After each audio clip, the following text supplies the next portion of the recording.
So having compassion for yourself while you're on your emotional eating journey and beyond is going to help you so much more than you think. So if you're new here, welcome. My name is Michelle. I'm a certified holistic nutritionist specializing in emotional eating. And today I wanted to talk a little bit about compassion and how you can start cultivating more compassion for yourself while you're on this emotional eating journey. The reason I want to share this is that a lot of the times when we are emotional eaters, we're really hard on ourselves. We're really critical of ourselves. We have been in this diet spiral loop, yo-yo dieting, exercising, trying all the things in order to get to a place where we finally feel accepted and okay. And that journey is not usually a compassionate journey, a loving journey, or a caring journey. And that keeps us from getting to our goals. So today I want to share a little bit on how you can think about this journey, think about what you've been through in a more compassionate way so that you can actually find the tools and programs that are going to help you move forward without punishing yourself and criticizing yourself, what actually planted the seed for this.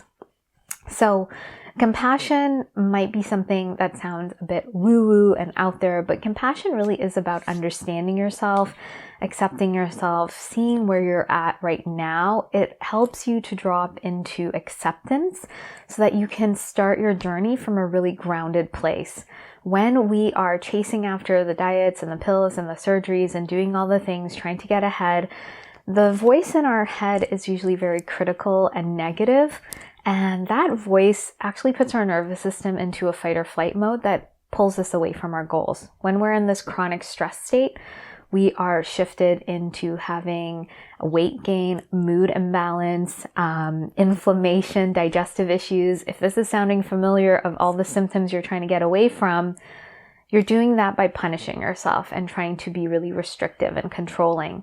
Compassion actually eases us into acceptance and understanding, which shifts our nervous system to rest and digest, where we can actually balance out our moods, our digestion, release weight, and improve our immunity, the things we actually want. So the way we're thinking about this situation, this issue, is helpful and impactful in our journey. And so this is something that I see, when clients join the Emotional Eating Evolution program, they are open to this new way of seeing themselves. Sometimes they've kind of just admitted defeat, that the old way doesn't work, and they just are going to try something. They just don't want to be obsessing about food in their body, and they think, wherever I am, that's fine. I guess this is not meant for me to, have what I want. Still, they're not aware of what they want. They think that they have to sort of just be here. But what I'd like you to think about is that by softening and wanting to resolve your emotional eating, you are actually giving yourself compassion. You are actually wanting to understand yourself. You're wanting to see yourself. You want to know where this pattern came from. You want to give yourself what you most likely did not receive. And so in our society, we tend to think if we push and punish and criticize and scream at something, it's going to do what we want it to do. We can see that all around us. We see that when we get upset. We want to yell at someone to do something for us, thinking that maybe we'll push them to the edge or get them to do something. And it's all about control. And so we would have learned this from our parents or caregivers. We learned this from our society, and we would be doing this to ourselves. Something that I teach to clients is that that's not going to help. Partially because of the reason I gave you with the nervous system. So we're thinking and talking about ourselves, we shift into the fight or flight nervous system if we're controlling and manipulative. Or if we have compassion and acceptance, we shift into the rest and digest nervous system.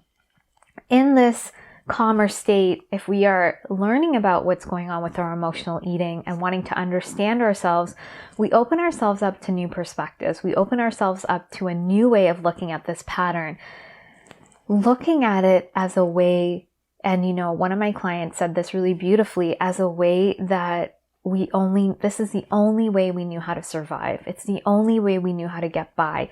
For so many years, food was the only thing that helped us survive these awful conditions we had to go through because we didn't have any other tools or guidance. And so food was something that was positive in our lives in a way. It was the life raft to get us out of these really unhealthy situations or get us through it. So, that could be an unhealthy home environment, having to navigate some difficult things in your life, not having the tools or skills to meet your emotional needs. And so food was there as this life preserver. But, as you are now watching this video, hopefully you're in a better position in your life where you have the resources to finally say, I can do something different. I'm understanding what's happening for me and I want to do something different. I want to give myself what I actually needed. I no longer want the life raft. I want to create a solid foundation for myself. I don't want to just, have my head above water. I want to be swimming in a really nice yacht, something like that. I want to be stable. I want to give myself what I needed. And one way of doing this is to see that food served you as this life raft. And now you can really go in and dig deeper into what you actually need. And that is creating that healthier relationship to food, because it was your life raft through all of these difficult situations, a healthier relationship to your body, because your body suffered with the food choices you made and, making it do things that it possibly pushing it to its limits, overworking it, over exercising, doing all these things to it, and now to your emotions. So getting into those deeper unmet emotional needs, into those inner childhood needs, to integrate it so that you can start feeling more whole and you can start feeling more stable and more safe and build that strong foundation so that you're no longer using food. You actually can meet your true needs. And this is how we start developing compassion for this. And this is something that is woven throughout the Emotional Eating Evolution program, something we need to be reminded of, because the way that we think about food, our body, and our emotions is so negative.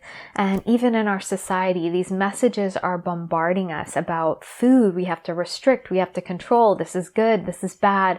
It takes away the fact that if we had a healthy relationship to food, food doesn't have control over us. We have to look deeper into what is creating this pattern.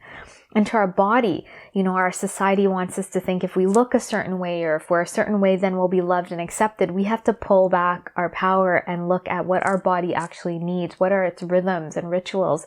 What does it need in order to function optimally? And with our emotions, getting into those deeper blocks, those deeper root issues without bypassing, without, running away from these emotions or feeling like we're dramatic or something like that. We need to pull back our power and look within.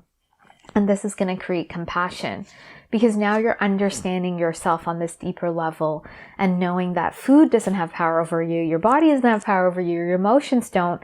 You are in the center of all of this, and you are now choosing to create healthy relationships to food, your body, and your emotions, so you can finally meet your true needs. You can finally give yourself what you actually needed that you didn't receive at a younger age and that you had to use food to cope in order to survive. Here, you are ready to start thriving and connecting back to yourself and becoming more whole. And this is what's going to lead to that ease and peace around food in your body. It's going to lead to confidence. It's going to feel different in your body. You're not going to feel on edge. You're not going to feel at the mercy of something. You're going to feel confident and at ease. So, if what I'm saying to you is resonating and you want to get started on your emotional eating journey, you want to start getting a handle on this pattern, I'd love to invite you to download my free guide called What Are You Truly Hungry For? In this guide, you start learning to discern true from emotional hunger and catching your triggers. This is the first step I give to all of my paid clients in my program. And if you'd like to find out more about the Emotional Eating Evolution program, you can also find out more at the links below. If you have any questions about what I've shared today, please let me know. Please be sure to like and subscribe, and I look forward to sharing more with you, and I hope you have a great day.